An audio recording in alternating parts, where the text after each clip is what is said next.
Merci de nous recevoir pour cette fin en fait de d'I4Health, puisqu'on est le deuxième jour à quelques minutes de la clôture. Et ça nous tenait à cœur dans l'œil de la santé eh bien, de faire le bilan. Tu es bien sûr en charge et directeur donc, de la partie I4Health de Adopt AI. Donc tu vas nous en parler un petit peu de manière plus globale, mais aussi des affaires publiques de l'ensemble des autres entités. Donc peut-être déjà te présenter auprès de la communauté donc des acteurs et ceux qui nous suivent avec l'œil de la santé et nous faire peut-être un premier bilan de AI4Health sur ce 10e anniversaire dans un lieu juste incroyable, celui du Grand Palais. Eh ben, merci Jérôme, en tout cas, on est vraiment très content. Moi, à la base, j'ai un background en biotechnologie, je suis ingénieur en biotech et j'ai rejoint AI4F il y a maintenant 4 ans. On est passé par Station F, avant c'était le Palais de Tokyo.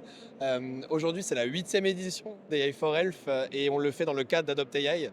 Pour rappel, Adopt AI, c'est la suite business et innovation du sommet de l'action pour l'IA qui a eu lieu en février aussi au Grand Palais. Et donc, on a travaillé dans cette continuité-là pour essayer d'apporter un narratif et une histoire qui reliait en fait tous nos écosystèmes, nos AI4. Donc, on a la santé qui était présente, mais on a aussi l'industrie, la finance. Et le but, c'est de faire cette 8e édition de la AI4L dans ce cadre-là. Et maintenant, on va continuer de cette manière sous Adopt AI. Comme tu viens de nous le préciser, les prochaines années, maintenant, on va avoir l'ensemble des autres secteurs. On voit qu'il y a celui de la finance, il y a celui de la planète.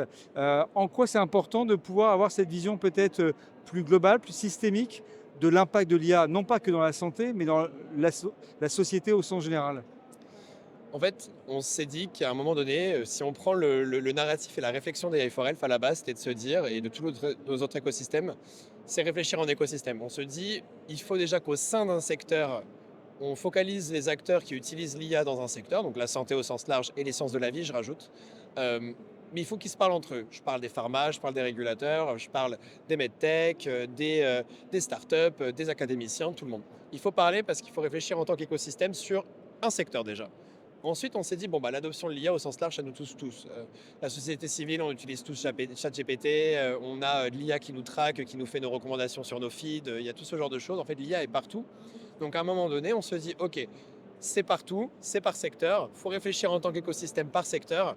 Mais en fait, au sens large, il faut réfléchir autant qu'écosystème et se dire comment est-ce qu'aujourd'hui les entreprises doivent adopter l'IA de manière massive et comment est-ce que derrière on peut accompagner cette transformation-là. Et donc, nous, notre objectif, c'est se dire, OK, eh ben, on va réunir tout le monde, on fonctionne tous par secteur qui travaillent ensemble en écosystème et on va créer en fait un giga écosystème d'écosystèmes. Et c'est comme ça qu'on se dit que l'adoption de l'IA peut se parler, c'est en faisant parler tous ensemble. Et demain, là, ça nous ravit de voir des gens de la finance qui viennent sur la partie santé, des gens de l'industrie. On a eu des gens de Thales dans la zone santé par exemple, alors c'est de la défense. Et en fait, on les voit, ces gros écosystèmes, mais là, ils existent. Je prends un exemple très clair. La collaboration entre Airbus et l'Oncopole de Toulouse, notamment sur l'échange de modèles de données, ça c'est un exemple très clair. Et aujourd'hui, à Adoptea, on est vraiment ravis de pouvoir montrer un peu plus d'exemples comme ça, parce que c'est aussi ça l'adoption de l'IA, c'est du cross-secteur et c'est de s'inspirer à côté. Alors bien sûr, dans l'œil de la santé, Sébastien, on va s'intéresser plus spécifiquement à i4Health pour sa 8e édition ici au Grand Palais. Quelles sont les grandes conclusions que tu tires de ces 2 jours avec beaucoup d'acteurs, bien sûr, de l'écosystème français, mais aussi au niveau international? Les conclusions que je peux tirer déjà, c'est que j'ai l'impression qu'il y a toujours une effervescence qui est présente autour de la santé. On a toujours l'impression qu'au sens large, ça intéresse. Et c'est hyper intéressant parce que l'écosystème de la santé français déjà est en pleine effervescence. Ça, c'est vraiment impressionnant de voir toujours des têtes connues, mais aussi de nouvelles têtes chaque année qui arrivent et qui sont présentes avec nous. On remercie d'ailleurs aussi chaleureusement notre comité scientifique qui nous accompagne. Et en fait, les conclusions de cette journée-là et ces 2 jours, c'est de se dire, en fait, on a des gens qui sont intéressés par l'Europe au sens large, qui sont intéressés par les innovations françaises, européennes et au sens large par l'IA. Et il y a des professionnels de santé, il y a des patients experts, il y a des medtech, il y a tous ces écosystèmes-là qui se disent ok, maintenant concrètement, on sait que l'IA c'est même plus le futur, c'est déjà maintenant. Et on arrive, on veut des solutions concrètes, on veut du cas d'usage.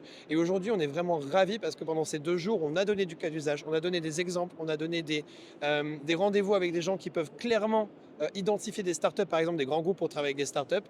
Et je pense que ce bilan-là, d'un point de vue éditorial, les gens sont contents, on a transmis nos messages. Et d'un point de vue business et partenariat, on pense qu'il y a eu quand même pas mal de choses qui se sont signées, qui vont être annoncées par la suite. Et on espère voir de belles annonces émerger par rapport à ça. Je ne peux pas en dire plus. Donc, on se dit peut-être à l'année prochaine, donc ici donc, au Grand Palais, si on a bien compris, pour la 9e édition. Merci encore Sébastien de nous avoir accueillis avec l'œil de la santé et à l'année prochaine donc, pour la 9e édition. À l'année prochaine et un plaisir.